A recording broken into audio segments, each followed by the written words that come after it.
Hola, buenas tardes. Hoy el tema trata sobre el dolor, la fiebre y la inflamación. Ustedes van a ver ahora que es un proceso que está todo uno relacionado con el otro. Eh, es uno de los temas también bastante sensibles porque justamente el dolor es algo que no se puede manejar por otra persona. O sea, cada uno de nosotros sabe cuánto es el dolor que puede llegar a aguantar. Ustedes van a encontrar personas que soportan dolores muy fuertes y otras personas que tienen muy baja tolerancia ante el menor dolor. Ya está, digamos, como si exageraran. Pero no es que exageran, sino que todos esos centros reguladores están en el cerebro, ¿sí? Entonces, esa sensibilidad extrema es característica de algunas personas. Por lo tanto, nunca se pone en duda el dolor de la otra persona. Yo puedo saber lo que me duele a mí, pero no puedo saber lo que le duele al otro. El médico normalmente siempre cuando van por una cuestión de dolor le puede llegar a preguntar en una escala, ¿sí? Del 1 al 10, siendo el 10 el peor dolor que usted sufrió. ¿Cuánto le duele ahora? ¿Sí? Entonces, bueno, alguno puede decir, bueno, mi peor dolor fue un dolor de muela. Normalmente las mujeres, las que tienen hijos, normalmente se asocian con, por ejemplo, el dolor del parto. ¿Sí? Entonces, el médico tiene una idea, digamos, de cuánto podría llegar a ser ese dolor, pero nunca puede poner en duda, ¿sí? Éticamente, digamos. A lo mejor la persona está mintiendo, ¿sí? Para poder acceder a algún analgésico, pero no se puede poner en duda. En mi caso, por ejemplo, el peor dolor que yo he tenido son los dolores de la trombosis. Cuando se tapona una vena con un coágulo, el dolor es terrible. ¿Sí? Yo tengo hijos, pero lo tuve por cesárea. Así que ese dolor, digamos, de la operación, para mí no fue nada al lado de lo que fue el dolor de la trombosis. Entonces, cada persona tiene su referente de lo que duele. ¿Sí? Bueno, con eso en mente vamos a empezar la clase. Bueno, fíjense lo que es el dolor. El dolor es el síntoma más frecuentemente encontrado en la práctica clínica. Normalmente la gente, hasta que no le duela algo, no va al médico, ¿sí? Hay algunas personas que sí, que se cuidan, que se preocupan, pero la gran mayoría de las personas vamos al médico exclusivamente por una emergencia. ¿Cuál es esa emergencia? O porque sangramos o porque nos duele, ¿sí? Normalmente esos son los motivos. Es una experiencia sensorial desagradable, ¿sí? Los sentidos, ¿sí? Es una respuesta fisiológica ante un daño al cuerpo. O sea que es una respuesta que tiene, ¿sí? Que se genera a raíz de que el cuerpo ha sufrido algún daño en algún lugar, en alguna parte del cuerpo sufrió un daño y eso es lo que el sistema nervioso registra y es lo que va a transmitir. ¿Sí? Por eso es una sensación desagradable. Salvo que sea alguna persona que le gusta, ¿sí? Causarse dolor, que hay personas así, sadomasoquistas, por ejemplo, ¿sí? Que disfrutan al sentir el dolor. Pero si no, sería desagradable. A ver, le saco de arriba porque no veo. Dice, su objetivo inicial es ser una alarma ante una lesión, indica que existe un problema, generalmente un daño en un tejido. O sea que el dolor cuando aparece me está alarmando, me está dando una señal de que algo no está bien. Sin embargo, cuando el dolor se prolonga durante semanas y se cronifica, pierde esta función de alarma y se convierte en un problema por sí solo. O sea que el dolor no va a ceder con el tiempo, ¿sí? No es que va a pasar, si yo hago que no me duele, me va a pasar. No, se cronifica. Hay enfermedades que con el tiempo, las reumáticas, por ejemplo, con el tiempo cada vez duelen más, ¿sí? Eso es cronificar una enfermedad. Por lo tanto, ya el dolor ya no me está alertando que a lo mejor tengo artritis o tengo artrosis. El dolor es un problema, ¿sí? Se vuelve una enfermedad. Entonces, esto es de examen, por ejemplo, el dolor se puede cronificar con el tiempo, verdadero o falso. El dolor es siempre una experiencia subjetiva. ¿Qué quiere decir eso? Depende del sujeto, lo que les decía al principio. No hay dos personas iguales, por lo tanto no va a haber dos personas que sientan el mismo dolor. Depende de varios factores. Fíjense, las características biológicas, los cuerpos. Hay cuerpos que tienen umbrales más altos de dolor y otros que tienen umbrales más bajos, o sea que llegan más fácilmente al nivel de dolor. Psicológicas, normalmente ustedes van a ver que una mujer va a parir un hijo y no hace tanto, bueno, hace escándalo, pero no hace tanto como un hombre cuando le duele una muela, por ejemplo, ¿sí? O sea, psicológicamente hay algunas personas, no quiero ser machista ni feminista, pero normalmente el hombre es más exagerado ante un dolor. Culturales, que tiene que ver con esto también, ¿sí? Bueno, tenés que aguantarte, vos querías un hijo, ¿sí? De hecho, fíjense que se incluye dentro de lo que es la violencia contra la mujer, justamente lo que es la violencia obstétrica. O sea, todos los ataques verbales y demás, o actitudes que puede llegar a tener el equipo médico incluso ante una mujer parturienta, por ejemplo. Y sociales, ¿sí? Bueno, sos macho, no tenés que llorar, te tenés que aguantar el dolor. Bueno, eso de a poquito va cambiando, ¿sí? Y se va entendiendo que el dolor no tiene nada que ver con ser más macho, menos macho, ser mujer, no ser mujer, querer ser madre, no querer ser madre.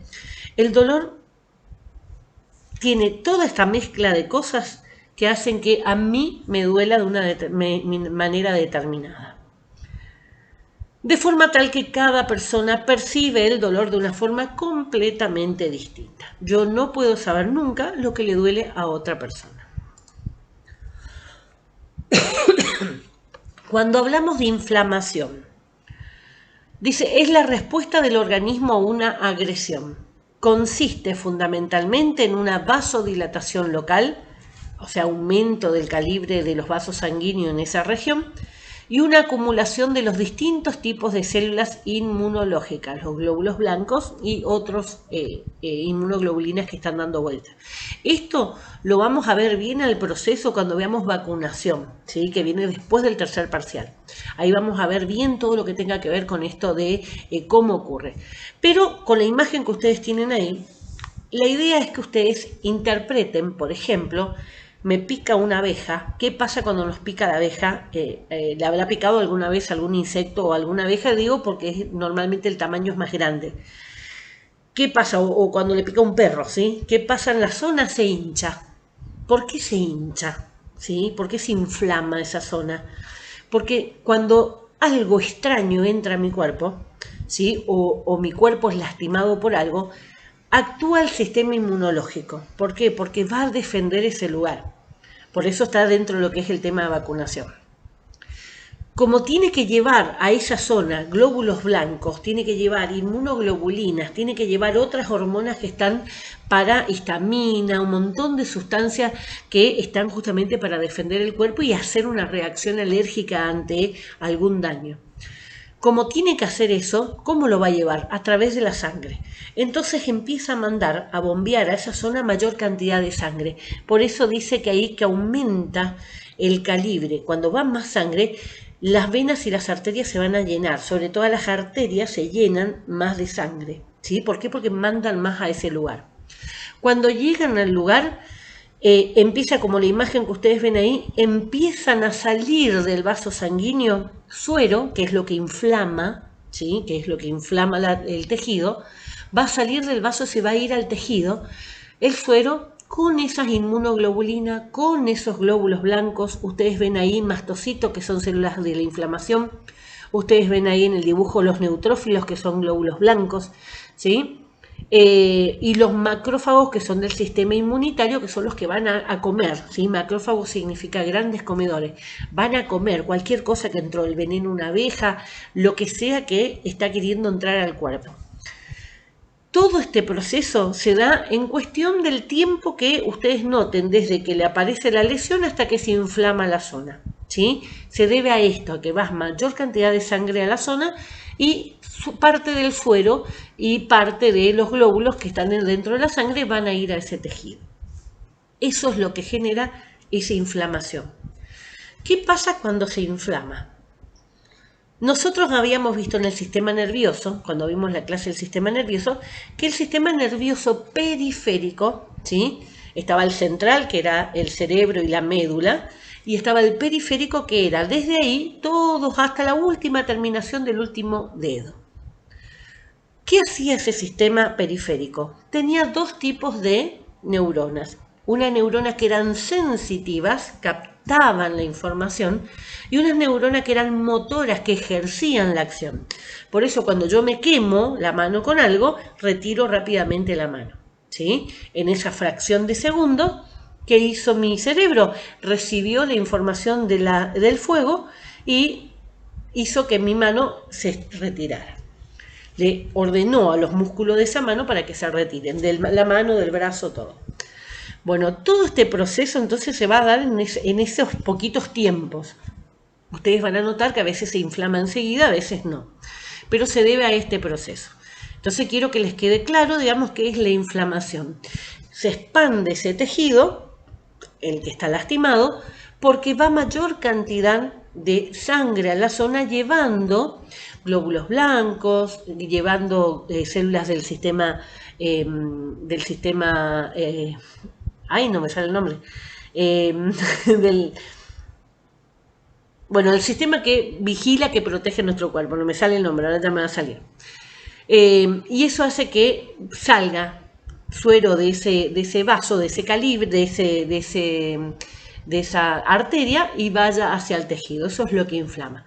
Cuando inflama, entonces, esos nervios sensitivos que están van a sufrir daños. Por eso duele.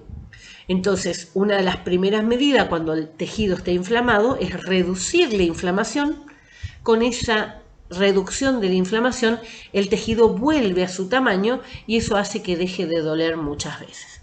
A veces el dolor continúa, ¿sí? Entonces por otro motivo, pero cuando se refiere a esa inflamación que estira los nervios sensitivos, el dolor cede rápidamente cuando se desinflama la zona. Bueno, esto era lo que quería que ustedes pudieran ver y cómo está relacionado el dolor con la inflamación. Bueno, tanto los glóbulos blancos como las células de los tejidos circundantes, o sea, las células que están ahí alrededor, interactúan a través de mediadores con el fin de finalmente restablecer la normalidad en el organismo. O sea, siempre el cuerpo va a tratar de volver a la normalidad. Entre los mediadores secretados por los glóbulos blancos o la célula de los propios tejidos, los eicosanoides son los más importantes. Nombre raro. ¿Qué son los eicosanoides? Son sustancias, ¿sí?, que elabora nuestro propio cuerpo ante determinados estímulos, ¿sí? Dentro de este grupo de los eicosanoides van a estar, estas son hormonas, son superhormonas. ¿Qué quiere decir hormonas? Se segregan en un lado y actúan en otro. Esos son hormonas. Nunca en el lugar, ¿sí? Siempre van a actuar en otro lugar. Dentro de este grupo de eicosanoides o de superhormonas vamos a tener las prostaglandinas, que son una de las principales. Este tipo de sustancias van a intervenir siempre en cualquier respuesta inflamatoria, cuando me pica la abeja, cuando pasa cualquier cosa. También actúa en la regulación de la temperatura corporal porque me da fiebre, como alerta. Recuerden que la fiebre es otra de las alertas que tiene el cuerpo para indicar que algo no está funcionando bien. O en el control del descenso de la presión arterial, ¿sí? Entonces también va a intervenir en la regulación de la presión arterial. Por eso cuando nos duele algo, ¿sí?, sube la presión arterial, ¿sí? Dentro de ese mismo grupo van a estar también los leucocitos. Estos leucocitos controlan principalmente todo lo que sea la parte respiratoria, o sea, todo lo que sea la constricción bronquial y las alergias, ¿sí? Las prostaciclinas y los tromboxanos, ¿sí? Estos también tienen que ver mucho con lo que son las enfermedades cardíacas. ¿Por qué? Porque intervienen en la coagulación, ¿sí? Van a estimular la coagulación de la sangre. Entonces trae problemas cardíacos también porque forma trombos. Las lipoxinas y los ácidos grasos hidroxilados. Estas son importantes también en el control de las reacciones inflamatorias cuando se inflama un tejido, y también en todo lo que tenga que ver del sistema inmunitario. Eso era el sistema que no me podía acordar hoy, sistema inmunitario. Bueno, fíjense, hay 4 características que tiene un proceso de inflamación. Por un lado, Si ustedes prestan atención, todo terminan en or. Por un lado, el dolor, ¿sí? Duele. Tumor, se inflama, ¿sí? Se hincha. Rubor, se enrojece, queda roja la zona. Y calor, se calienta la zona. Esas son 4 características de la inflamación. ¿Sí? Entonces, a veces puede ser que alguno no se presente, a lo mejor puede ser que esté inflamado, pero que no esté caliente, ¿sí? Pero normalmente esos van a ser los 4 que van a estar. Por un lado tenemos el calor y el rubor. Dice, debido al incremento del flujo sanguíneo y a la vasodilatación. Yo le decía que el sistema inmunitario mandaba mayor cantidad de sangre a esa zona. Por eso esa zona rápidamente se inflama y queda roja. Como llega sangre caliente, calienta también la zona. Tumor, debido al edema por aumento de la permeabilidad, lo que vimos en ese dibujito que salía parte del suero con los glóbulos hacia el tejido. Dolor, debido a la compresión y estimulación de las terminales nerviosas, ¿sí? Recuerden, sistema nervioso. Y la impotencia funcional. ¿Qué quiere decir impotencia funcional? No puedo utilizar ese miembro. Por ejemplo, tengo inflamado la mano, ¿sí? No puedo agarrar nada. Tengo inflamado el tobillo, no puedo pisar, ¿sí? Eso es impotencia funcional. No funciona el miembro para lo que normalmente funcionaba. No está roto, no está discapacitado, sino que no funciona en este momento. Con respecto a la fiebre, vamos a ver que la fiebre es un mecanismo de defensa. También lo vamos a ver en vacunación. ¿Qué hace el cuerpo? El cuerpo trata de eliminar todo lo que sea ajeno. Creo que ya una vez les dije, pero cuando nosotros nacemos, nuestro cerebro codifica lo que nosotros somos. A partir de ahí le da una orden al sistema inmunitario y le dice, esto es Rosana, ¿sí? Esto es Rosana. Cualquier cosa extraña que aparezca, ataca. Entonces, cuando nosotros nos empezamos a poner en contacto con los alergenos, el polen, los ácaros, todas las cosas que están en el medio ambiente, nuestro cuerpo empieza a detectar las enfermedades y demás. Por eso están las vacunas, justamente para que yo tenga contacto con una versión más buena de la enfermedad y no con la verdadera mala, ¿sí? ¿Qué hace entonces cuando una de las cosas que va a hacer, además de intentar atacarlo, una de las formas es poner fiebre, ¿sí? Estimular los centros reguladores de la temperatura que están en el cerebro y decirle subime la temperatura un poco. Por un lado dijimos que es una señal de alarma y por otro lado lo que intenta hacer es justamente levantar la temperatura corporal porque muchos de los virus y bacterias mueren a temperaturas superiores a 40 grados. Ahora, ¿cuál es el problema? Que yo no le puedo dejar con la fiebre elevada mucho tiempo, más si es una criatura. ¿Por qué? Si es una persona adulta, ese exceso de calor deshidrata rápidamente a las personas, sobre todo a los ancianos. Por eso es muy riesgoso la temperatura alta durante mucho tiempo. Y en el caso de los niños se vuelve esto tan peligroso, aparte de la deshidratación, que también puede generar convulsiones. Y ahí sí el daño que pueda quedar en el cerebro puede ser más importante. Por eso siempre, al aparecer la fiebre, siempre se trata de bajarla rápidamente. Ahora, tenemos que ver que dependiendo la temperatura, va a recibir distintos nombres, ¿sí? Lo mejor sería que esté normal, eso sería lo óptimo, pero se puede dar tanto que baje la temperatura como que suba. Vamos a ver primero el que sube, ¿sí? Cuando estamos hablando de normal está entre 36 y 37 y medio, eso sería la temperatura normal de una persona. Hay personas que son más calientes que otras, ¿sí? Que tienen una temperatura corporal un poco más elevada. Ahora que nos toman la temperatura por todos lados, ustedes van a ver que a veces le toman en la mano, en el brazo, pero si en el brazo estuvo recibiendo el aire acondicionado en el auto o demás, el brazo va a estar frío. Así que le toma la temperatura y dice, tendría que estar muerto por la temperatura que tiene, ¿sí? Porque cuando una persona está muerta, toma la temperatura ambiente incluso. Si hace mucho frío, queda frío el cuerpo. Entonces le dice, te puedo tomar en el cuello, la base del cuello, ¿sí? Entonces ahí toma una temperatura que está más acorde con la temperatura real. Cuando hablamos de arriba, 37,5 hasta 39,5, hablamos de fiebre, ¿sí? Hasta ahí viene bien, me está indicando que algo pasa. Cuando la fiebre va y viene, normalmente es a causa de un virus. Cuando la fiebre es estable, normalmente es por un proceso como bacterias, ¿sí? Como para que lo tengan en cuenta. Pero normalmente la fiebre, que bueno, todas las noches me hace pico de fiebre, normalmente un virus que está haciendo su ciclo. Cuando ya hablamos de 39,5 para arriba, estamos hasta 41, hablamos de fiebre alta, ya es un alarma y ya es algo que tenemos que bajar esa temperatura sí o sí. Y cuando hablamos de 41 a más, puede ser extremadamente peligroso en estos dos grupos vulnerables, como les decía, en los niños y en los ancianos. Pero cuando hablamos de hipotermia, me voy para abajo, hipotermia, hipo bajo, hipertermia, hiper arriba, hipo abajo.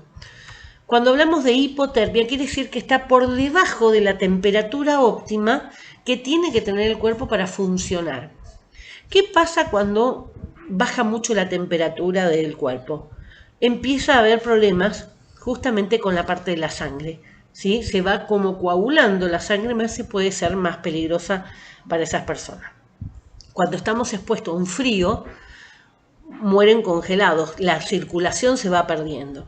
Y si ustedes prestan atención en alguna película que habrán visto de estos que quedan varados en la nieve y demás, suelen perder los dedos, ¿sí? ¿Por qué? Porque se forma una trombosis, que es cuando se coagula, una gangrena, que es cuando se coagula la sangre y se pudre, ¿sí? Entonces cuando normalmente están en estas temperaturas muy extremas, lo que más tienen que cuidar es justamente las manos, los pies y la nariz y orejas. Esos son lo que normalmente tienden a congelarse, a formar un coágulo y a justamente formarse una gangrena que hay que terminar amputando, cortando.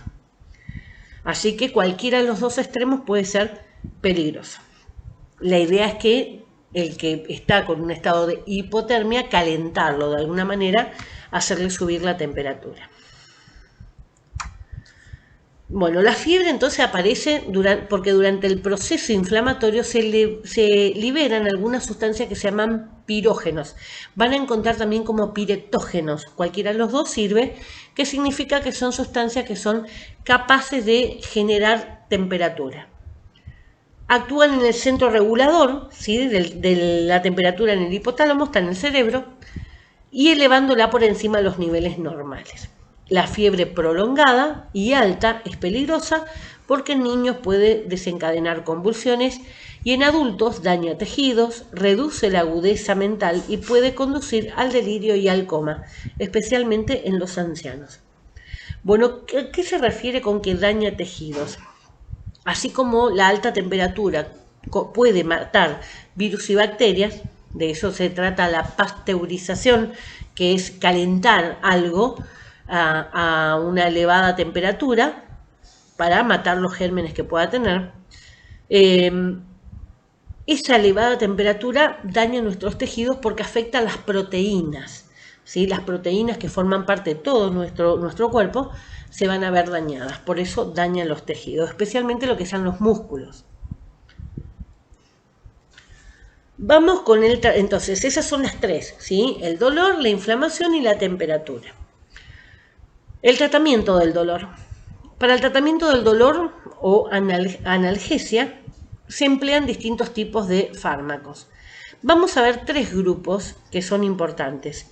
Los antiinflamatorios no esteroides o AINES con las iniciales, los glucocorticoides y los opioides. Son los tres tipos de analgésicos que van a ver.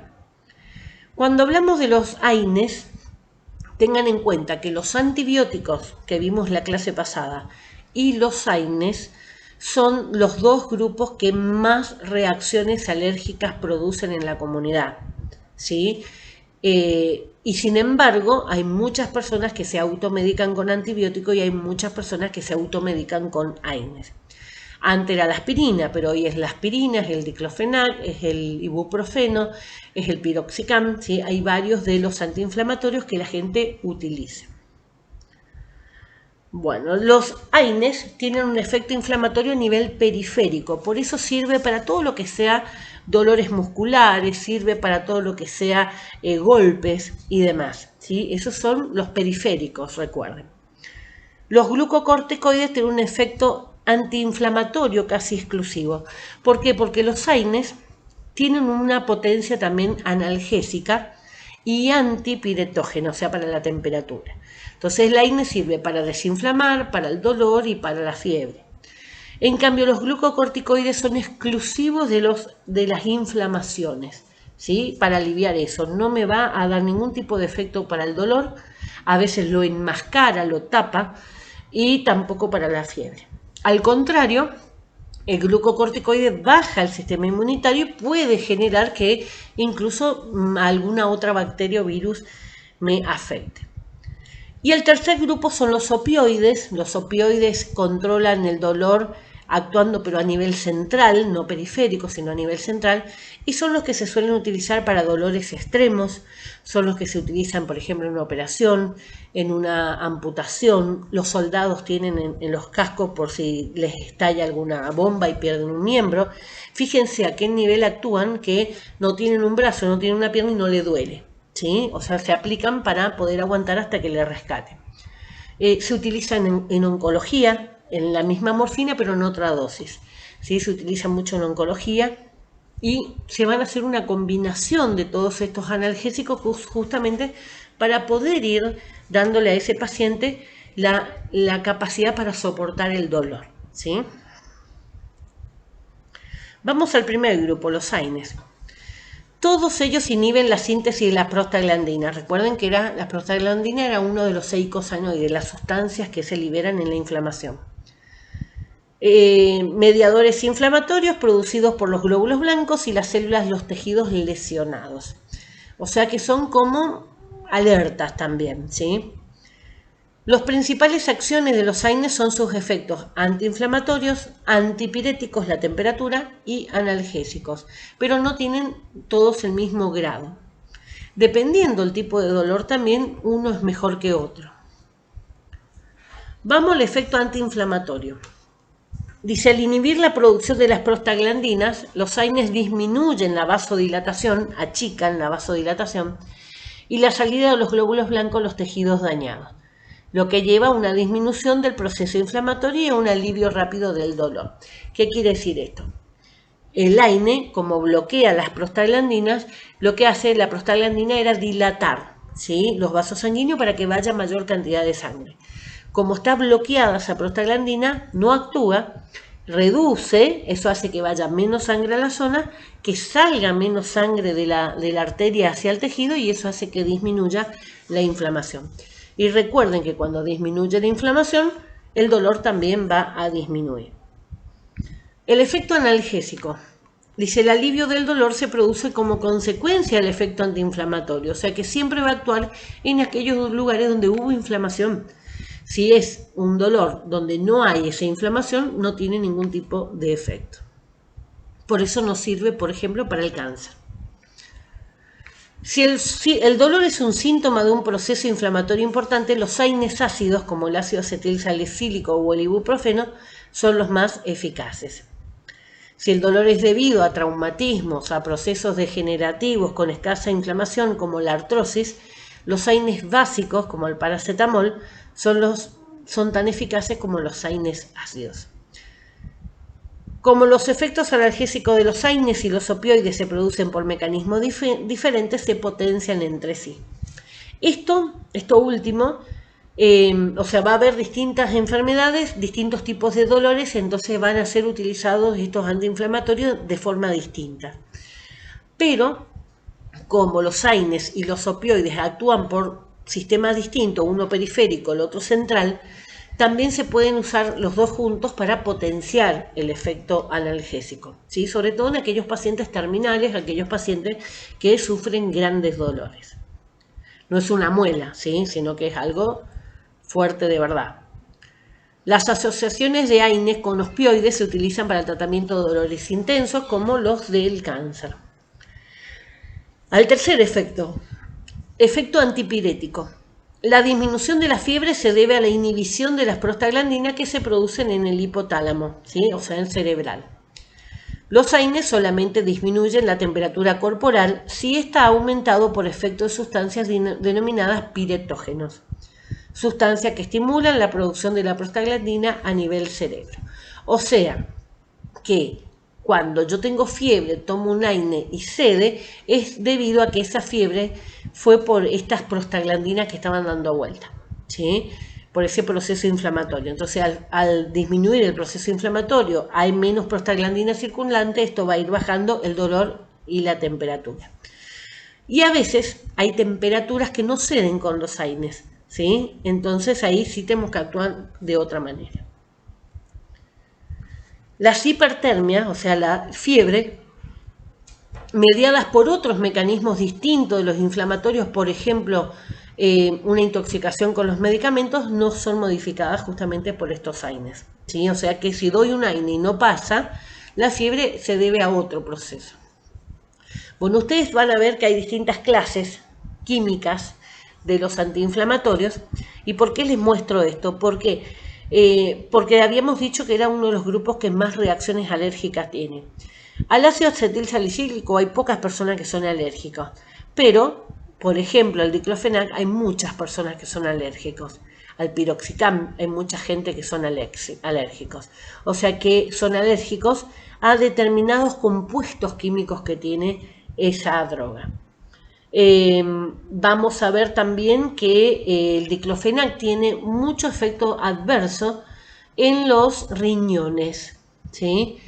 Una persona que consume mucho diclofenac normalmente termina con una insuficiencia renal. Lo mismo el paracetamol, que tiene muchos efectos adversos sobre el hígado, ¿sí? Entonces aquellas personas que tienen o tuvieron una hepatitis no pueden utilizar paracetamol. Que digamos que hoy con el tema de la fiebre, que el COVID, que el dengue, que esto, que lo otro, se le dio muchísima publicidad a todo lo que sea el paracetamol, pero no todo el mundo puede tomar paracetamol y no todo el mundo puede tomar todo el paracetamol que quiera, ¿sí? Son hasta 3 miligramos, 3 gramos por día. Supónganse, cada comprimido tiene 500 miligramos, puedo tomar hasta 6 pastillas por día, pero tengo que tener en cuenta que los tés suelen tener paracetamol, los medicamentos, los jarabes antitusivos suelen tener paracetamol y todos esos tengo que ir sumando. No tiene que pasar los 3 gramos por día. Bueno, seguimos acá con la clasificación química de algunos AINES. Por un lado tenemos el ácido acetílico, el diflunisal, que no es que sale mucho acá en la Argentina el diflunisal. Dentro de los ácidos acéticos tenemos el diclofenac, el ketorolac, ¿sí? Sale mucho acá. De los ácidos propiónicos, el ibuprofeno, el ketoprofeno, el naproxeno, los 3 salen mucho. Ácidos antranílicos, ácido nefenámico, no sale mucho eso acá. Dentro de las pirazolonas, el metamisol es otra forma de llamarle a la dipirona, ¿sí? Metamisol es lo mismo que dipirona. Las pirazolonas tienen otra característica también de efecto adverso, que es que generan alteraciones en la sangre, ¿sí? Durante mucho tiempo se le acusó a la dipirona justamente que era causante de una leucemia que se produjo en un pueblo. Estuvo en observación, en Estados Unidos fue retirado del vademecum, acá en Argentina no, se continuó usando la dipirona, y con el tiempo, después de que estuvo 75 años fuera del vademecum de Estados Unidos, se pudo probar que no era el causante de la leucemia, pero sí era causante de una discrasia sanguínea. ¿Qué quiere decir eso? Alteraciones de los glóbulos de la sangre. Así que también no todo el mundo lo puede utilizar. También de la dipirona es uno de los, dentro de los AINES, la dipirona y el diclofenac, los que más efectos adversos generan. Dentro de los oxicames tenemos piroxicam, que sale mucho también, van a ver que muchísimo sale en la farmacia. Bueno, esto entonces para que ustedes tengan idea que vienen de distintos tipos, entonces las reacciones que van a tener en el cuerpo también van a ser distintas. ¿Qué efectos adversos tienen?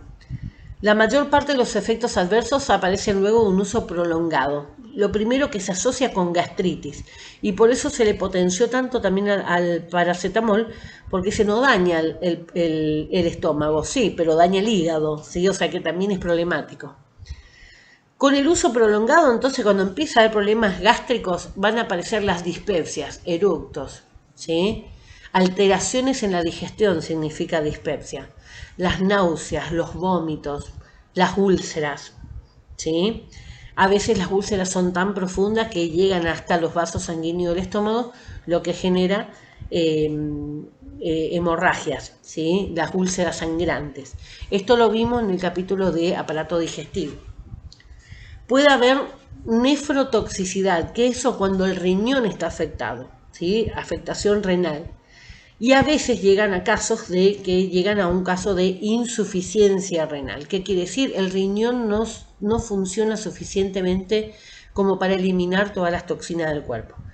¿Qué genera que me vaya intoxicando? Por lo tanto, voy a necesitar, habrán escuchado alguna vez, diálisis, ¿sí? La diálisis es cuando mi riñón no funciona y entonces me conectan a una máquina que hace la función de riñón. Va a pasar mi sangre a la máquina filtra, saca todos los tóxicos que tenga y me vuelven a poner por el otro brazo, ¿sí? Eso es, digamos, como para aquellos casos donde ya se llegó a un límite, el riñón no funciona. Esto lo hablamos muchas veces en varios de los temas donde le decía que el hígado y el riñón. El hígado es el que metaboliza y el riñón es el que elimina. Entonces los dos órganos son muy importantes que funcionen bien. Pueden aparecer broncoespasmos, de hecho crisis alérgicas también a causa de la aspirina y del ibuprofeno también son bastante comunes. Erupciones cutáneas, urticarias y cualquier otro tipo de reacción de tipo alérgico. Entonces siempre cuando una persona está por primera vez usar dipirona, por ejemplo, estar atento a algún efecto adverso que tenga. Donde aparezca, siempre aclarar, cuando sobre todo es una criatura, aclarar que se es alérgico a determinadas cosas. Y si son alérgicos al paracetamol o son alérgicos a la dipirona, siempre prestar atención al prospecto de los medicamentos para ver que no tenga dipirona justamente un comprimido. Vieron que los antigripales normalmente tienen 4 drogas distintas. Ver que no sea justamente dipirona una de esas. Bueno, acá tenemos, por ejemplo, la comparación de distintos tipos de antiinflamatorios. Por un lado, el riesgo cardiovascular y por el otro lado, el daño que provoca en la mucosa gástrica, o sea, en el estómago. Salió un medicamento que era un antiinflamatorio específico de las COX-2, se llama, que era de las prostaglandinas específicas de la inflamación, que no afectaba lo que sea el estómago. Entonces era un boom, era fantástico, se empezó a usar muchísimo. Pero ¿qué pasó? Empezaron a notificarse efectos adversos cardíacos, por lo tanto fue retirado del mercado. Con un efecto de úlcera yo puedo vivir, pero si yo tengo un efecto cardíaco, no puedo, ¿sí? Entonces a eso marca cuándo un medicamento se puede sacar o no se puede sacar del mercado.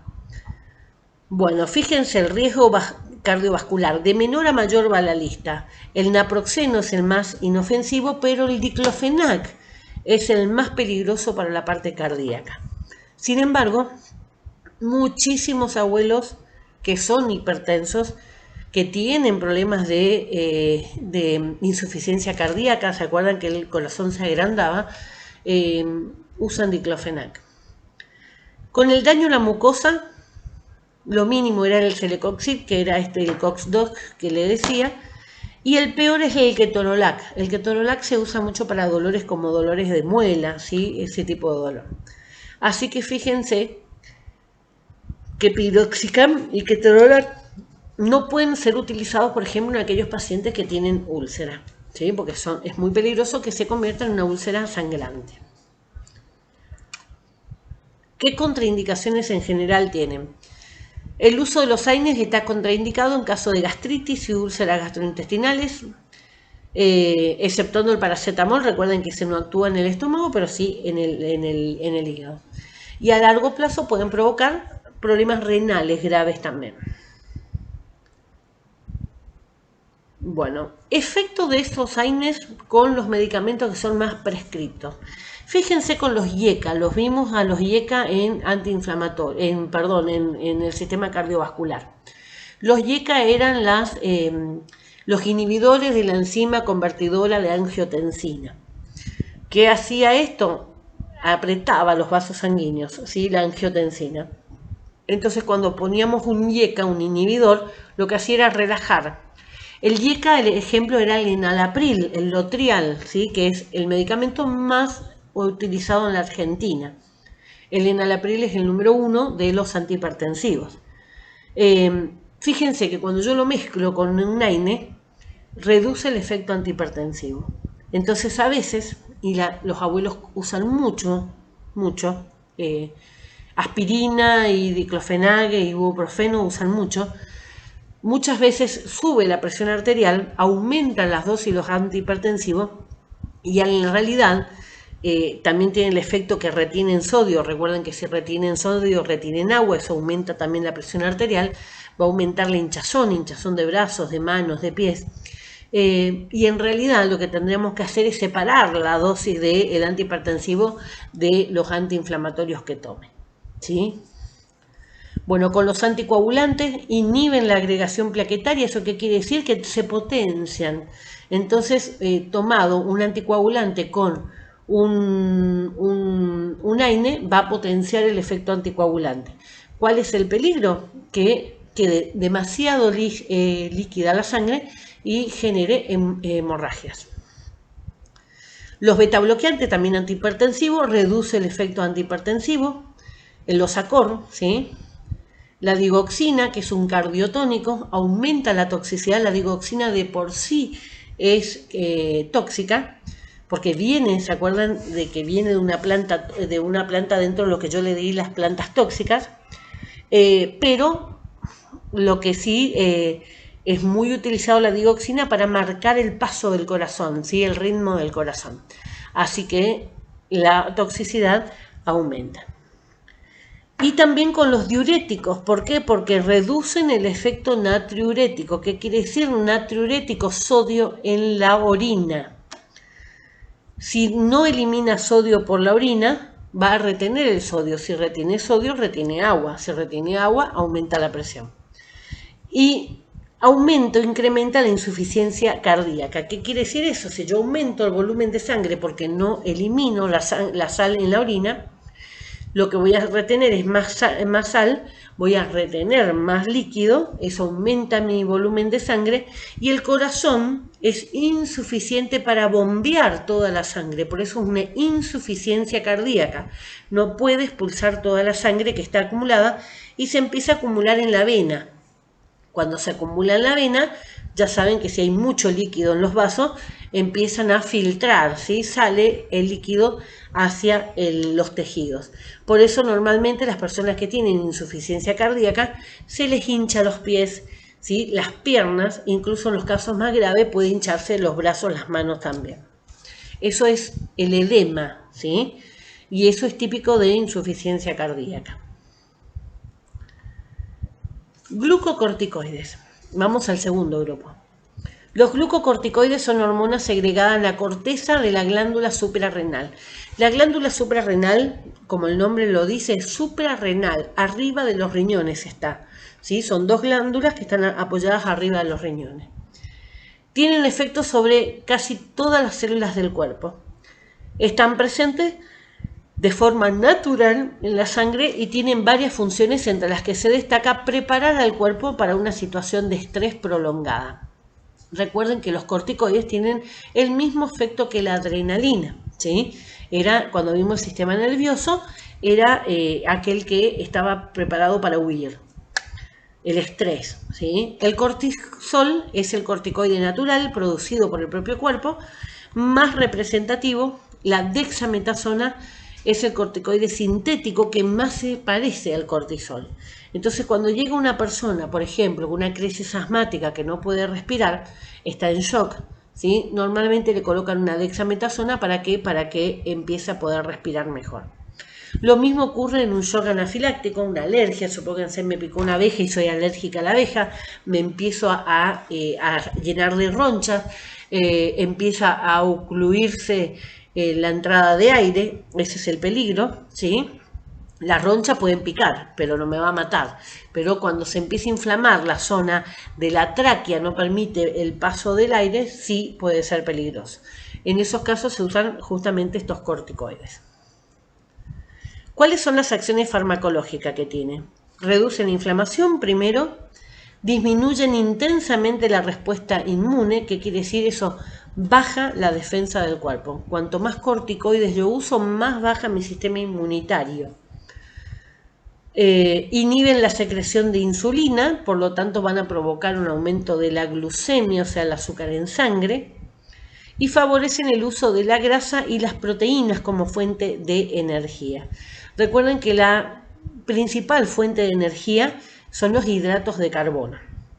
Todo nuestro cuerpo puede consumir energía proveniente de las grasas y de las proteínas, por eso adelgazamos cuando hacemos ejercicio, menos el cerebro. El cerebro es el único que necesita sí o sí la energía de los hidratos de carbono. Sería como la nafta super, ¿sí? Los otros sí pueden ir con nafta común o con gasoil, pero el cerebro no, necesita siempre hidratos de carbono.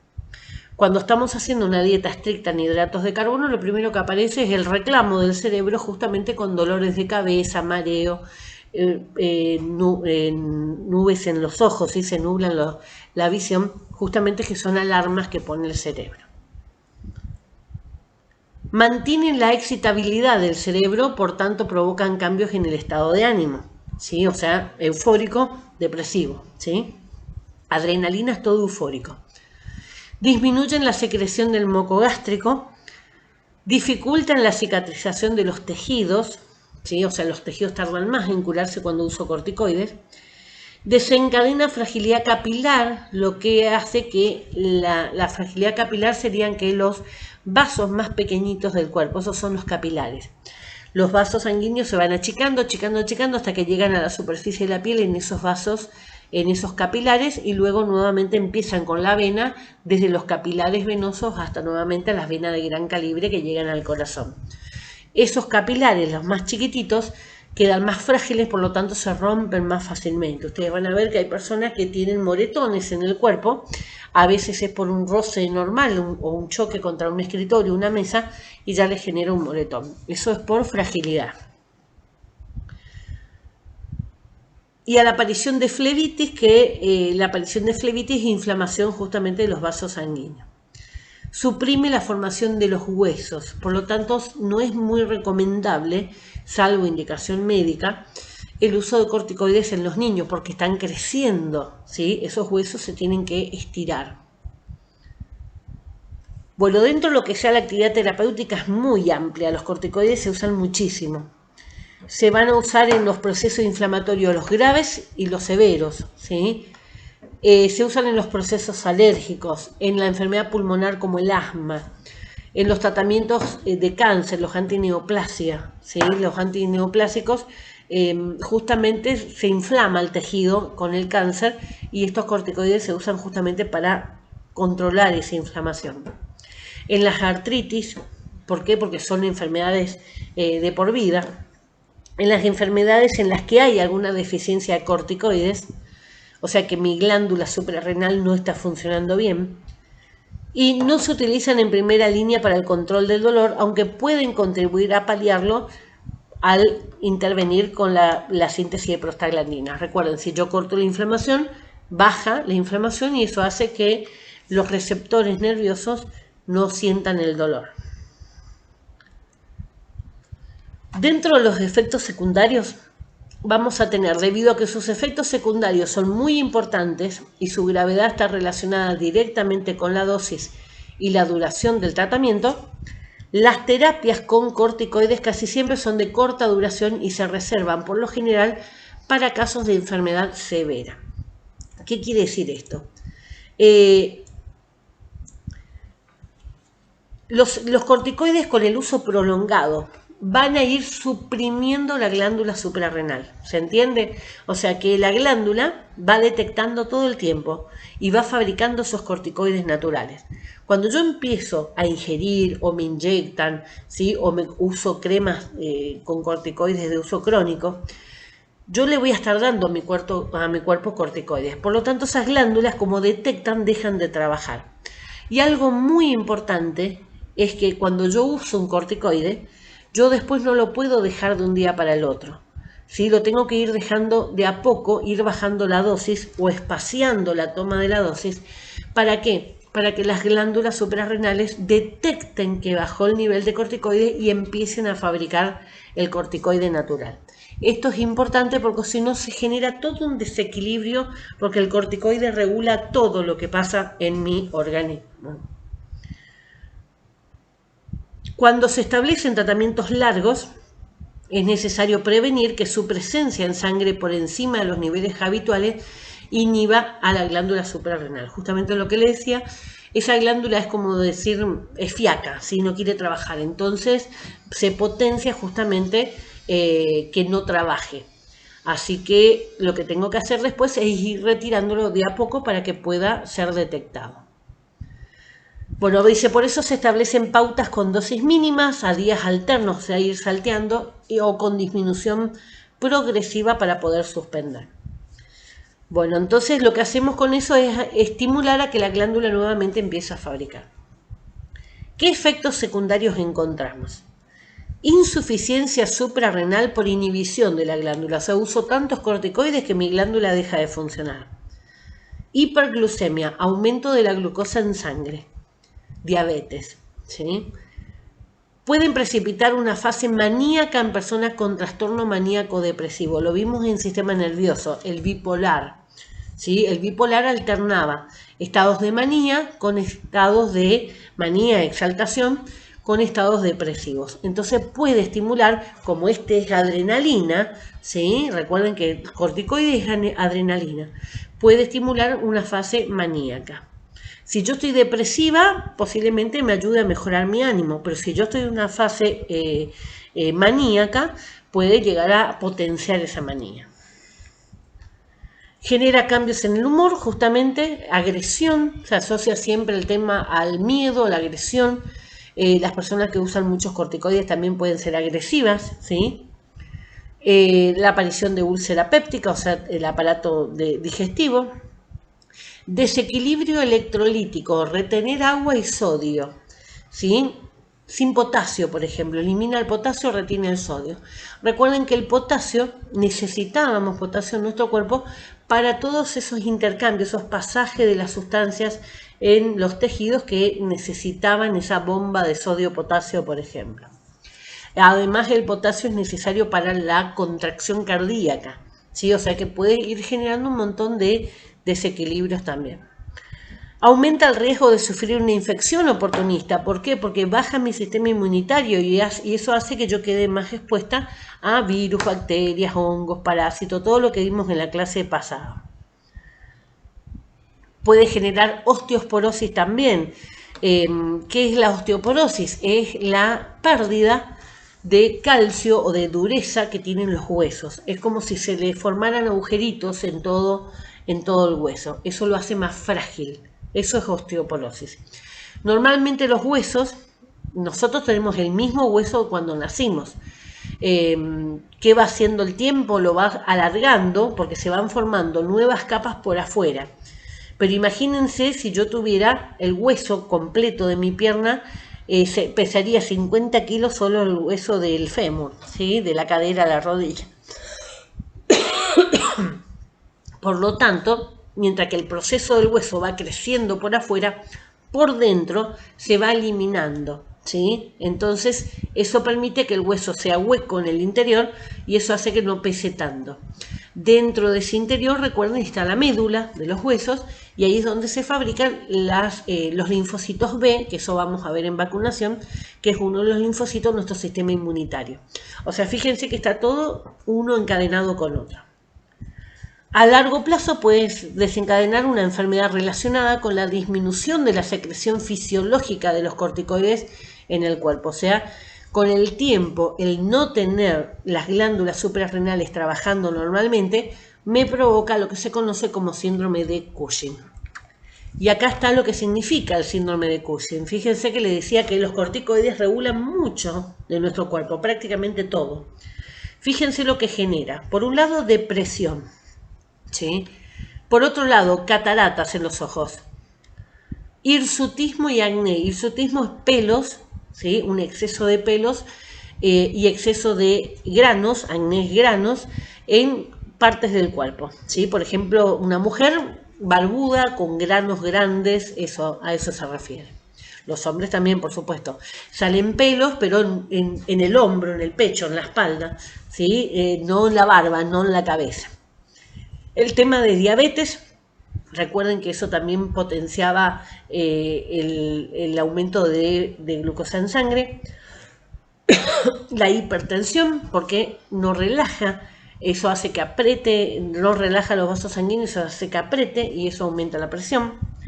La alcalosis es cuando el cuerpo está en un estado, en lugar de tener la sangre a un nivel neutro, recuerden la escala de pH, está en un estado más básico, más alto de 7. Y eso genera también una serie de consecuencias en el cuerpo. Hipopotasemia, poco potasio en sangre. Recuerden que el potasio es importante para la contracción cardíaca, por lo tanto podemos empezar a tener fallas cardíacas. Los edemas, que era la retención de líquido en todo el cuerpo. Las infecciones, porque baja mi sistema inmunitario. Necrosis ósea, o sea, muere el tejido del hueso. Osteoporosis, el aumento de esa pérdida de masa dura del hueso. Miopatía, o sea, enfermedades de los músculos, pueden ser a tal nivel de que generen parálisis, ¿sí? Cada vez voy perdiendo, no tengo fuerza en el brazo, no tengo fuerza en la pierna, no puedo mover, no puedo caminar, mantenerme en pie. Pancreatitis, inflamación del páncreas. Hemorragias.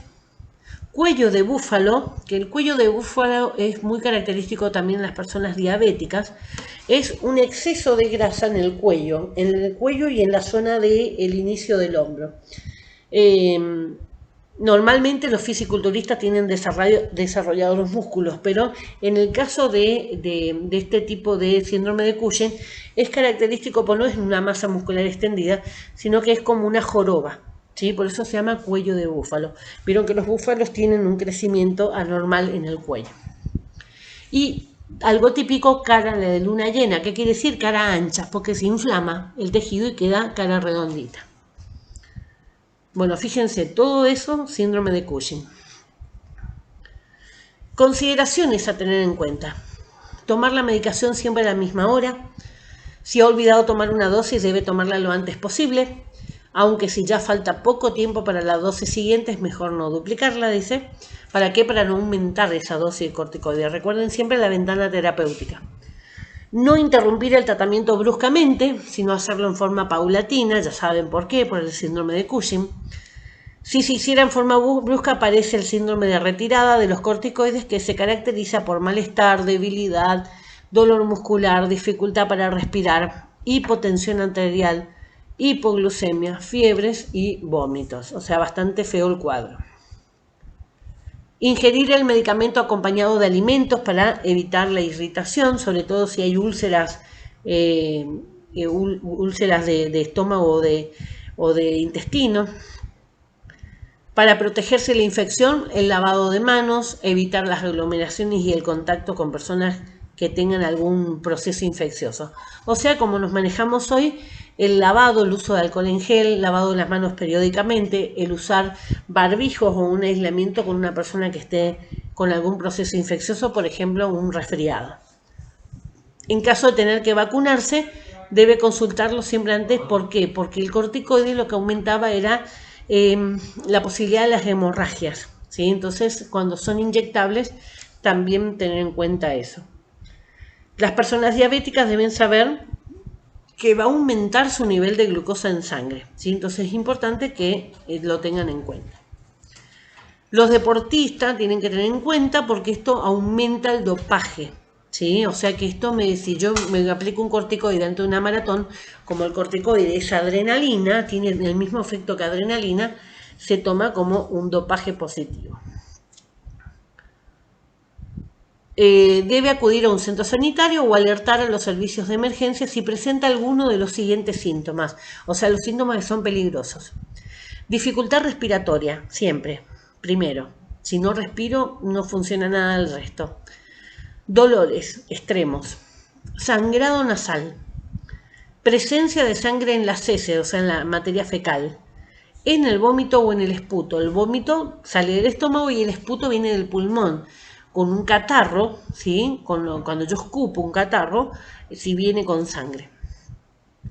Signos de infección en algún lugar, pus. Recuerden que el signo más común de la infección es la inflamación, el enrojecimiento y pus. ¿Qué era la pus? Glóbulos blancos que vinieron a defender en el lugar y que murieron. Eso es la pus. Aumento de la sed y de la diuresis, porque esto se asocia con una alta de la diabetes. Un olor afrutado en el aliento, no tiene un olor feo, sino un olor como ensalada de fruta. Caídas y cambios en el humor. Eso sería caídas por los mareos. Esos serían los puntos interesantes como para tener siempre en claro cuándo tengo que acudir a una emergencia. Muy importante la prevención de las caídas. ¿Por qué? Porque al caernos podemos lastimarnos, ¿sí? ¿Qué pasa con las mujeres de edad avanzada que tienen osteoporosis y están usando corticoide que potencia la osteoporosis? Es mucho más alto el riesgo de fracturas. Dentro de los glucocorticoides más utilizados vamos a encontrar betametasona, se usa mucho en crema, en inyectable también, cortisona, dexametasona, hidrocortisona, eso se encuentra todo en inyectables, meprednisona, metilprednisolona, prednisolona, todo eso son en comprimidos. O sea que hay una amplia variedad, digamos, de formas farmacéuticas también. Vamos al tercer grupo, los opioides. Recuerden que los opioides están dentro del grupo de lo que se considera los estupefacientes, o sea, drogas que son capaces de generar una adicción. Ahí tenemos la morfina número 1, ¿sí? La morfina tiene un uso de registro, o sea que está anotado en algún lado de 7000 años antes de Cristo. O sea que es una planta que es la amapola, ¿sí? Si no lo sabían, se extrae de la amapola. Es una planta que estuvo presente siempre en la humanidad y que, bueno, con el tiempo, cuando se descubrió que tenía esos poderes tan impresionantes con respecto al dolor, a la analgesia, se utilizó mucho.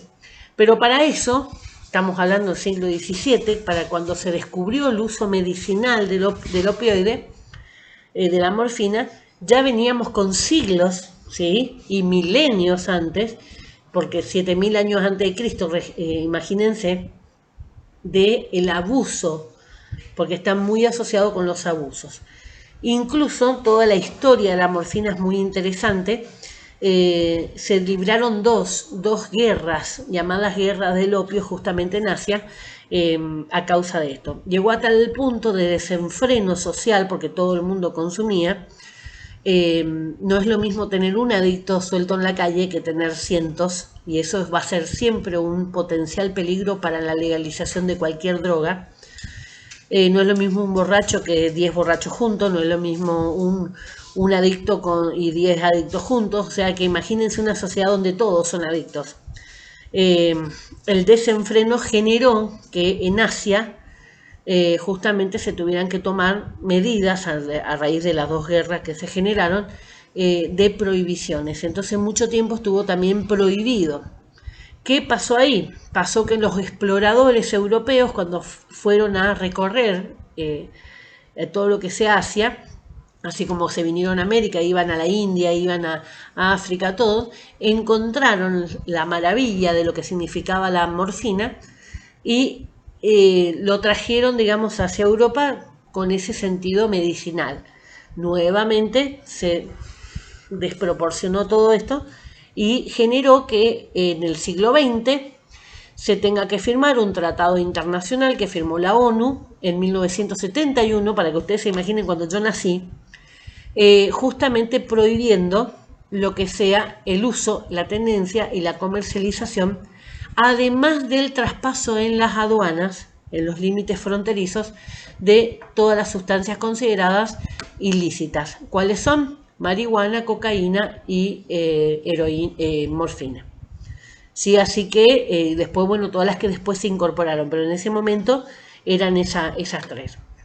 A partir de ahí es que se controla justamente en los pasajes fronterizos todo eso. ¿Por qué? Para evitar que ocurra nuevamente lo de la guerra del opio.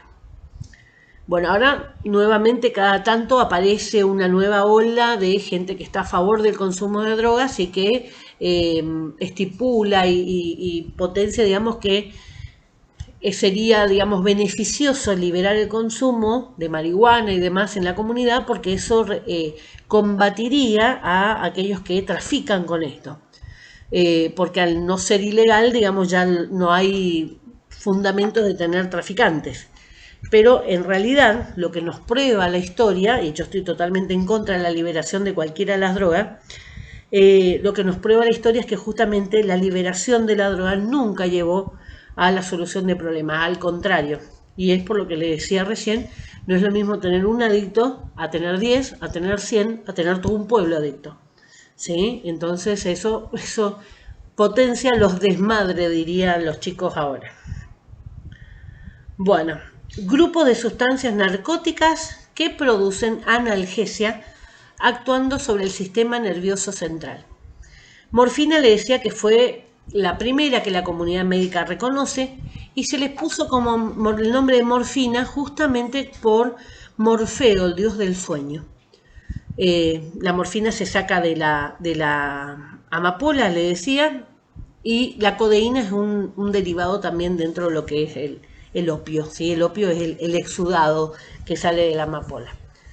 Luego lo otro que ustedes ven ahí, meperidina, fentanilo, metanol, son todos químicos en base a lo que era la morfina. O sea que tenemos naturales y tenemos químicos. Bueno, presentan un potente efecto analgésico debido a que inhiben la percepción del dolor. El cuerpo no siente dolor y aumenta el umbral hacia el mismo. Esto significa que en presencia de opioides el cuerpo necesita estímulos extremadamente dolorosos para sentir dolor. Bueno, imagínense ustedes, en una etapa donde cuando había que amputar una pierna, lo único que quedaba era sujetar al paciente y cortar con un serrucho. Le daban alcohol, pero obviamente que el alcohol no te nubla el dolor, ¿sí? Era para tomar coraje nomás, animarse a que le corten. Así se daban las amputaciones. Ahora, imagínense lo que significó para un médico poder operar tranquilamente a la persona sin que se esté retorciendo de dolor. Entonces la comunidad médica justamente reconocía este tipo de drogas como la medicina de Dios, que era lo mejor que le podía haber pasado. ¿Por qué? Porque potenció todo lo que eran los médicos. Ante cualquier dolor se daba morfina o se daba heroína. Incluso cuando veamos la próxima clase práctica profesional, práctica farmacéutica, perdón, les voy a mostrar prospectos donde a principios del siglo XX, 1900 y pico, justamente las propagandas que había era justamente jarabe de heroína para un niño por ejemplo, colitis. ¿Sí? ¿Por qué? Porque tiene ese efecto de constipar a la persona. Así que muchísimas veces, digamos, recién cuando en 1971 se estipuló que eran prohibidas, ahí empezaron a hacerse los controles. Hoy ustedes en la farmacia tienen justamente los controles de todo lo que sean los psicotrópicos y los estupefacientes. Bueno, pero imagínense lo que significó en el 1600, cuando Paracelso, ¿sí?, que fue el que le puso el nombre de medicina de Dios, descubrió que podía hacer intervenciones y los pacientes se iban, dependiendo de qué es lo que venía, no importa qué dolor tenían, le daban este jarabe de morfina y se iban a su casa tranquilo porque no le dolía nada. Volvieron adictos a un montón de personas. No actúan sobre la inflamación, lo que pasa es que no le va a doler la inflamación. Ese es el tema, ¿por qué? Porque actúan a nivel central. Recuerden que la inflamación es periférica y va a actuar los AINES, pero a nivel central es el dolor, lo maneja el cerebro. Son efectivos también en los dolores secundarios a procesos inflamatorios. Eso es, digamos, dolores secundarios cuando hay, por ejemplo, alguna deformación de un miembro a causa de una inflamación, una artritis, una artrosis. ¿Qué acciones farmacológicas tiene? Produce sus efectos mayormente en el sistema gastrointestinal y en el sistema nervioso central, por eso le decía gastrointestinal porque se daba para las colitis. Produce una analgesia muy potente y produce miosis. Vamos a ver ahora. Produce depresión respiratoria, un efecto dosis dependiente, o sea que cuanto más aumenta la cantidad de dosis, mayor va a ser la depresión respiratoria. ¿Qué quiere decir depresión respiratoria? Baja el nivel cardíaco, ¿sí? Respiratorio. Cada vez respiro menos y cada vez respiro más lento. Con el tiempo, ¿qué va generando el no respirar bien? Va generando que mi sangre no cambie el oxígeno por el dióxido de carbono. Con el tiempo a los tejidos no le llega el oxígeno. ¿Y qué le pasaba a los tejidos que no recibían oxígeno? Infarto, ¿sí? Muerte de ese tejido. Por lo tanto, esa depresión respiratoria me va matando lentamente. Esto puede generar también coma y sueño profundo, ¿sí? Porque pues se llamó morfina justamente por Morfeo, dios del sueño. Inhibición del peristaltismo gastrointestinal, de las contracciones, por lo tanto servía para las diarreas, ¿sí? Para las colitis. Eso provoca estreñimiento. Náuseas y vómitos, estimula directamente el centro del vómito, o sea que servía para generar vómitos. Sedación y sensación de bienestar, euforia, eso es cuando afecta el sistema nervioso. Estoy contento, nadie usa drogas que le va a generar alucinaciones. Generan alucinaciones con el tiempo. Para eso ya estoy en un circuito vicioso, ¿sí? Las drogas son lindas, ¿sí? Si yo les digo, la marihuana tiene un efecto negativo, la cocaína tiene un efecto negativo, la heroína tiene un efecto negativo, le estoy mintiendo, porque en realidad son efectos lindos al principio. Pero lo que no le dicen los adictos y lo que no le dicen los traficantes, porque obviamente le conviene, es que con el tiempo eso lindo se pierde. Y con el tiempo, que no sabemos cuánto es porque cada persona es distinta, hay personas que a la primera vez que usan marihuana genera psicosis. Y hay otras que pueden a lo mejor vivir 50 años con la marihuana y no les genera nada. El tema es cómo sé yo en qué grupo estoy. ¿Sí? ¿Cómo sé mi amigo si va a resistir o no va a resistir? ¿Cómo sé si mi pareja? ¿Cómo sé si mi hijo? ¿Sí? Entonces lo que lleva al deterioro de la persona es justamente todo lo que ocurre después, mientras que mi mente está ocupada con esa droga, que está teniendo alucinaciones, que está teniendo espejismos, mientras tanto en la vida real puedo sufrir accidentes, puedo sufrir hechos violentos como violación, como asesinato, porque no me puedo defender. De hecho, fíjense estos casos de violaciones que se están dando todos estos días, ¿sí? Violaciones masivas. No como, no me alimento, eso hace que baje mi sistema inmunitario, eso hace que me deje propensa a que me cause muchas otras infecciones, inflamaciones y demás. Que me afecten los virus, las bacterias, los hongos, todo. Cambia mi conducta, ¿sí? Me da una conducta más agraciada, o a lo mejor tomo valentía que antes no tenía. Son todos los efectos que puedo tener con ese tipo de droga, lo que hace que me exponga a situaciones peligrosas.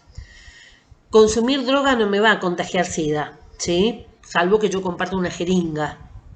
La aguja tengo que compartirla, pero me expone a situaciones donde es alto el riesgo de contagiarme SIDA o cualquiera de las otras enfermedades de transmisión sexual, muchas de las cuales son permanentes, ¿sí? Crónicas. Así que todo eso es lo que genera la droga alrededor. Imagínense uno así en la familia. Imagínense si hay 10 en la familia de ustedes que estén en esa situación. no comen para comprar la droga, ¿sí? No se bañan, no van al trabajo, dejan de hacer todo porque lo único que le importa es la droga. Ahora imagínense en el barrio de ustedes que en todas las casas haya por lo menos 2 personas así. Imagínense sus compañeros de estudio, imagínense sus familiares, sus primos preferidos, sus tías, sus tíos preferidos, los abuelos. Imagínense en esa situación. Bueno, eso es lo que genera la liberación de la droga. Es un espejismo pensar que desde el Estado, desde la policía, desde donde sea, se pueda controlar, porque nunca se pudo controlar en toda la historia, ¿sí? Tenemos de prueba, decían las abuelas antes, de prueba basta un botón. Bueno, es cuestión de mirar la historia. Nunca se pudo controlar el uso abusivo, digamos, de los estupefacientes. Así que, mi opinión, totalmente en contra de la liberación de cualquier tipo de droga. Así está siempre algún rebelde que lo va a tener, lo va a ocupar igual, porque eso es lo que te dicen. Igual existe, sí, pero no está expuesto en todos lados. No está a disposición de todos. ¿Sí? Solamente algunos son los que o se animan o son los que se creen rebeldes, se creen vivos y que van a ir a eso, pero no van a ir todos. ¿Sí? En cambio, cuando está liberada, van todos. Y ahí es donde está el problema. Bueno, tolerancia por su uso crónico y continuado, se necesitan cada vez dosis mayores. Esto va a ocurrir y se va a notar mucho cuando estamos hablando de pacientes oncológicos. Primero van a usar una determinada dosis, va a llegar un momento en que eso no le va a servir, pero en los pacientes oncológicos no hay límites. Si necesita 5 se le da 5, si necesita 10 se le da 10. ¿Por qué? Porque el dolor es subjetivo, yo no puedo saber cuánto le duele. Si me dice que le duele, le tengo que creer que le duele. Y ustedes me dirán, bueno, ¿y ahí no hay problemas? La adicción es cáncer. Se da en una etapa terminal del cáncer, o sea que no hay vuelta atrás. Por lo menos el último tiempo que le queda a esa persona que no sufra dolores. ¿Sí? Eso es la medicina paliativa. No puedo solucionar el problema, voy a paliar los peores efectos que son el dolor crónico. Por eso no importa si una persona con cáncer terminal es adicta. Hay algunos países que tienen legalizado el porro, ¿sí? La marihuana para fumar, en aquellos que tienen un diagnóstico de cáncer. Y acá nosotros aprobamos el aceite de cannabis, el aceite medicinal de marihuana, que no es la planta de marihuana común, sino que es una planta a la cual se le ha hecho modificaciones genéticas para que fabriquen los cannabinoides que son medicinales, porque hay cannabinoides que son medicinales y hay cannabinoides, sustancia que tiene la marihuana, que son los que generan la adicción. Entonces estas son plantas que se les potencian los que son medicinales y se reducen los que son los adictivos. Por eso se utiliza desde niños en aquellas patologías donde está indicada, por ejemplo, la epilepsia refractaria. ¿Qué es la epilepsia refractaria? Aparece en los niños hasta 5 años y es una epilepsia, las convulsiones, que no se den con ninguno de los medicamentos tradicionales. Por eso es refractaria, se revela, es peor. ¿Sí? Entonces, en esos casos es útil la marihuana. Pero son chicos que si no consumen la marihuana en aceite, tienen una convulsión detrás de otra. ¿Sí? O sea que a esos niveles son donde se deben utilizar. Ahí es donde verdaderamente tiene el uso que corresponde. Un soldado que pierde una pierna en la batalla, ahora que estamos con Ucrania y Rusia con la guerra, se le da morfina. Tienen en el gorro una inyección de morfina para poner. No sé si vieron la película Hasta el último hombre, una película muy buena, de guerra, muy buena, donde está este chico que hizo no sé el nombre, Garfield creo que es el apellido, que hizo de Hombre Araña el anterior, no este último, el anterior. Y él le aplicaba morfina a todos los que estaban amputados, ¿sí? Tenían la inyección y le iba aplicando directamente.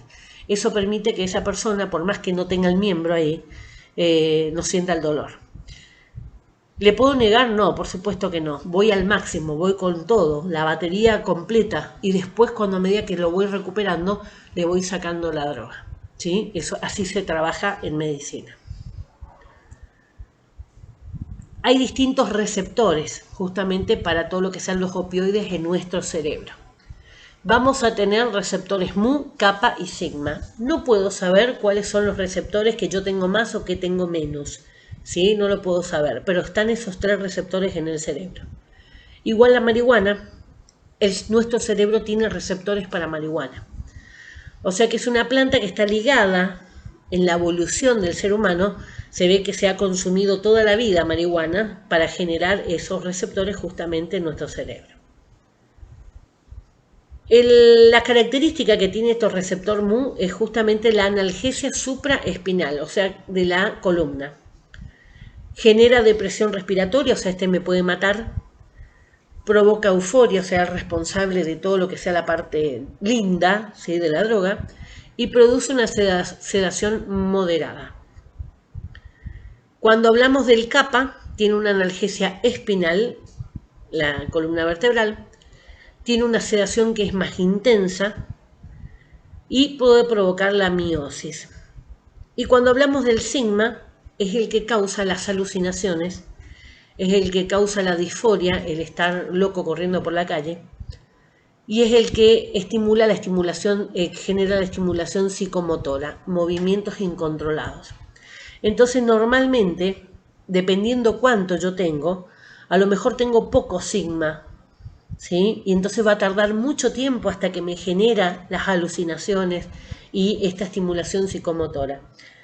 O a lo mejor tengo mucho en mi cerebro. Entonces en la segunda dosis yo estoy con esas crisis. No lo puedo saber. Ahí está el riesgo. ¿Cuáles van a ser las complicaciones? Depresión respiratoria, el estreñimiento, por eso se usaban las colitis. Sedación excesiva o coma, normalmente se les da justamente a los pacientes para que entren en ese proceso de muerte final, ¿sí? Náuseas y vómitos, tolerancia, o sea que cada vez me sirve menos, tengo que aumentar la dosis, y la ineficacia de las dosis, que es justamente la persistencia del dolor o el alivio inadecuado, o sea que llega un punto en que no me hace más efecto, tengo que ir siempre aumentando la dosis. Bueno, y ahí yo les puse justamente todo lo que son la historia de los estupefacientes. Esto no entra en el examen, ¿sí? Simplemente para que ustedes sepan de dónde viene. Y justamente esto es lo que les decía, ya figuraba esta planta, la planta de la morfina, del opioide, justamente figuraba ya, Papaver somniferum se llamó científicamente, y es justamente la planta de la amapola. Fíjense, pasó por Egipto, pasó de lo que sea la Mesopotamia, el origen del mundo que dice que está en la Mesopotamia, el origen de todo lo que sea los egipcios también consumieron, los fenicios y minianos, ¿sí? O sea, todo lo que fue la parte de Grecia y demás. Después los exploradores justamente de Europa, en este caso Portugal, son los que van y encuentran en China el famoso opio, que era subversivo porque ya lo habían prohibido por lo que había generado el quilombo en la sociedad. Y a partir de ahí está Paracelso, lo que les decía, que le pone este nombre, le llama como medicina de Dios, considera que era algo extremadamente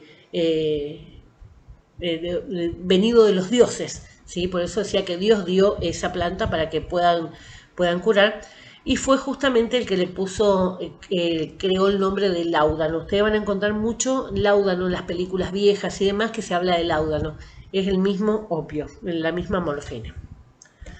Bueno, después aparece, aísla la morfina, ¿sí? Fíjense, en 1813 aísla la morfina y le da el nombre de morfina por el dios Morfeo. Y después, fíjense que ahí justamente habla en el siglo XIX, o sea, estamos hablando de 1800, que se habla de lo que era medicina de Dios. En 1804 se empieza a dar por inyectable, porque antes era solamente jarabe. y conocido como el Hipócrates británico, y se expresaba refiriéndose al opio que Dios puso en manos del médico, la más valiosa de las medicinas, aquella que calma el dolor de las enfermedades. O sea, no las cura, no las trata, no las mejora, lo único que hace es que no le duela, ¿sí? Entonces uno iba con dolor de cabeza, le daban, uno iba con hipertensión, le daban esto. Todo lo que te dolía, que uno asocia que le duele algo, le daban opio. Eso para que ustedes tengan en cuenta, digamos, y vean cómo fue todo el proceso. Y a esto agréguenle lo que les conté, en el siglo XX justamente se prohibió el uso. Tomó la decisión la comunidad internacional en la ONU. Manejo farmacológico del dolor, o sea, ¿cómo manejo con estas tres herramientas que tengo? Al momento de comenzar a aplicar un tratamiento farmacológico es necesario tener en cuenta el tipo de dolor, su intensidad, la vía de administración y los efectos adversos que puedan surgir. Lo principal es definir si un dolor es agudo o un dolor crónico. ¿Cuándo es un dolor agudo? Ahora, me pasó ahora, me hizo un pico. Me cayó una sierra, me cortó el brazo. Eso es un dolor agudo. Un dolor crónico es lento, ¿sí? Empieza pequeñito y cada vez va aumentando más con el transcurso del tiempo. Eso es crónico, ¿sí? Pero un agudo me agarra de golpe. Frente a esto, el médico va a contar con una gran cantidad de fármacos capaces de producir analgesia en el paciente, pero debe conocer las bases. Estas son las bases que la Organización Mundial de la Salud recomienda de cómo utilizar estos analgésicos. Toma una escalera, ¿sí? Se llama la escalera analgésica de la Organización Mundial de la Salud. En el primer escalón va a poner todo lo que sean los dolores leves, ¿sí? ¿Qué se van a usar? Los analgésicos no opioides, o sea, los AINES. Puedo ocupar cualquiera y puedo ocupar combinaciones. Y puedo ocupar también coadyuvantes. ¿Qué son los coadyuvantes? Otras cosas que puedo utilizar, por ejemplo, una venda, por ejemplo, hielo, ¿sí? Vieron que cuando se inflama algo ponemos hielo y se desinflama fácilmente. Todo eso puede servir para calmar esos dolores leves. Cuando no sea suficiente, vamos a pasar a un segundo escalón, que ahí vamos a hablar de un dolor moderado. Ya podemos hablar de una enfermedad, una artritis, ¿sí? En este caso podemos hablar de usar opioides débiles, ¿sí? Los químicos. Podemos hablar de codeína, que es un extracto de la morfina. Podemos hablar de tramadol, que es uno de los compuestos que se utiliza muchísimo en inyectable también. Podemos hablar de agregar un AINE, un no opioide, podemos agregar, y podemos agregar los coadyuvantes como el hielo, ¿sí? O lo que a mí me sirva. Hay personas que se ponen calor y les reduce el dolor, hay personas que se ponen frío y les reduce el dolor, o sea, lo que a mí me sirva. Esos son los coadyuvantes. Cuando no es suficiente esto, vamos a pasar al tercer escalón. Ahí estamos hablando de un dolor severo. Ahí necesitamos opioides potentes. Por ejemplo, un cáncer, ¿sí? En ese caso vamos por la morfina, vamos por el fentanilo. Morfina es natural, fentanilo es artificial. Puedo agregar cualquiera de los otros medicamentos de las escalas anteriores. Y puedo agregar cualquier coadyuvante que a mí me sirva. Ahora, eso es para una enfermedad crónica, ¿sí? ¿Qué pasa con una amputación, un accidente? Me choca un auto y me rompe en un montón de partes. Pierdo un miembro, me pasa un auto por encima, me cortó la pierna. En esos casos no voy con el escalón, porque la persona va a estar sufriendo. Voy por el ascensor. Directamente voy a la morfina. Y después voy bajando. A medida que la persona se pueda ir recuperando, voy bajando y voy reemplazando esa morfina por otros opioides más moderados, por otros opioides más débiles, hasta que puedo manejarlo con una medicación común. A lo mejor el resto de su vida va a tener que usar un opioide débil, ¿sí? Pero no la morfina. Esto es la escalera analgésica de la Organización Mundial de la Salud. Estos tres grupos, entonces, en el primer grupo, en el primer escalón, analgésicos de acción periférica, los AINES. En el segundo grupo, los analgésicos centrales débiles, o sea, los opioides, pero débiles. Y en el tercer grupo, los analgésicos centrales fuertes, o sea, los opioides fuertes. Tengan en cuenta que los puedo mezclar, los puedo usar en combinación. Dice, muchas veces antes de pasar de una droga del grupo 2 a una del grupo 3 se puede agregar un AINE. O sea, combino el 1 con el 2, estiro más tiempo. ¿Por qué? Porque cuando yo ya voy al tercer paso en una enfermedad crónica, normalmente no hay más retirada, ¿sí? Entonces, no es lo mismo, digamos, a una persona que quede joven, tenga algún accidente y poder manejarlo ya con morfina, supónganse un niño, y que solamente necesite morfina, que solamente pueda estar con morfina, o sea que no le sirvan las medicaciones anteriores, porque ¿cuánto tiempo voy a poder darle morfina a ese nivel? Porque va a seguir el dolor, la morfina va a perder su efecto y cada vez voy a necesitar más. Y no hay nada después de la morfina. Hasta ahí llegamos. No hay nada. Así que eso es importante. No ir al extremo si no es exclusivamente necesario, como una amputación, como algo así. Y no estar mucho tiempo ahí. Estar el menor tiempo posible y tratar de reducirlo en la escalera. ¿Qué pasa con un dolor agudo? Dice, es aquel de reciente comienzo y probablemente limitado en el tiempo. Sin importar su causa, el dolor agudo debe ser tratado de inmediato y para ello se utilizarán las drogas más fuertes, o del grupo 3 o del grupo 2, o sea, la escalera 3 o 2. A medida que el dolor va cediendo, se va disminuyendo la dosis, lo que le dije hace un ratito. Aclarar dentro del dolor agudo que es fundamental determinar la causa, porque si yo no sé la causa, ¿por qué le pasó eso? El dolor va a persistir. Yo ataco el dolor con un analgésico fuerte, pero busco la causa para poder solucionarlo, si no va a necesitar toda su vida. La escala descendente para el manejo farmacológico, o sea, de 3 para bajar, tiene mayor expresión cuando hablamos de paciente politraumatizado. Por ejemplo, accidente de tránsito, caída de alguna herida, a alguna altura, heridas de bala. Y los postquirúrgicos, ¿sí? O sea, cuando salimos de una cirugía nos duele todo, ¿sí? Entonces ahí necesitamos analgésicos más fuertes y después van bajando. Dice, hay muchas otras causas de dolor agudo, es importante identificar el origen y el mecanismo que tiene. Así lo que se puede hacer, por ejemplo, es utilizar las drogas más eficaces de los grupos más débiles. Considerar también que muchas patologías ceden con un tratamiento específico. O sea que si yo le doy el tratamiento específico, no necesito darle la morfina y soluciono el problema. En el dolor crónico, el dolor que persiste por 6 meses o más, cualquier dolor que sobrepase el periodo de duración de la enfermedad o la lesión que lo produjo, supónganse, me corté el brazo, por supuesto que duele, ¿sí? Se sanó la cicatriz y me sigue doliendo igual, como si estuviera abierta. Entonces ahí tengo que ver qué es lo que dañó, qué parte del tejido interno dañó. Dice, en el caso de los pacientes oncológicos, el objetivo del tratamiento para el dolor es principalmente el de brindar mayor comodidad posible.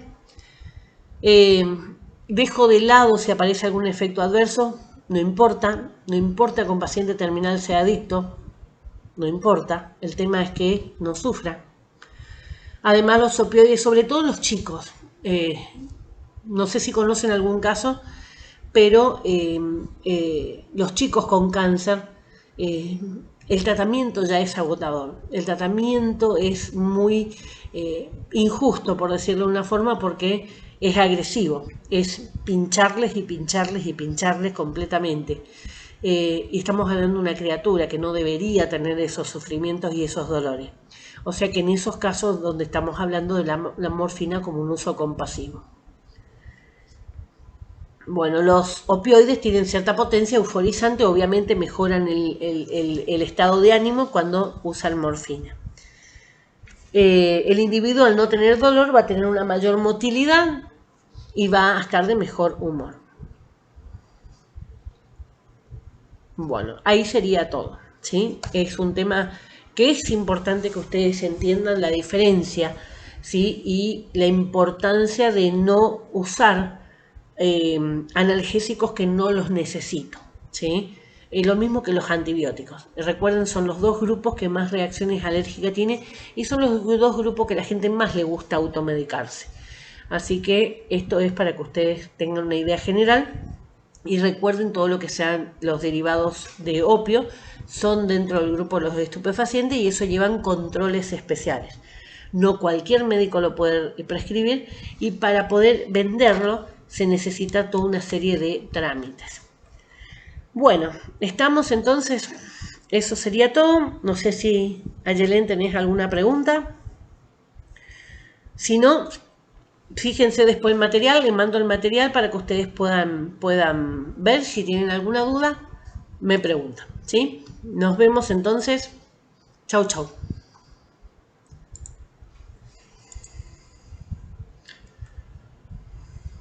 Acá que dice el chat, a ver. Ahí está. Bueno, listo entonces, Ayelen. Chau, chau.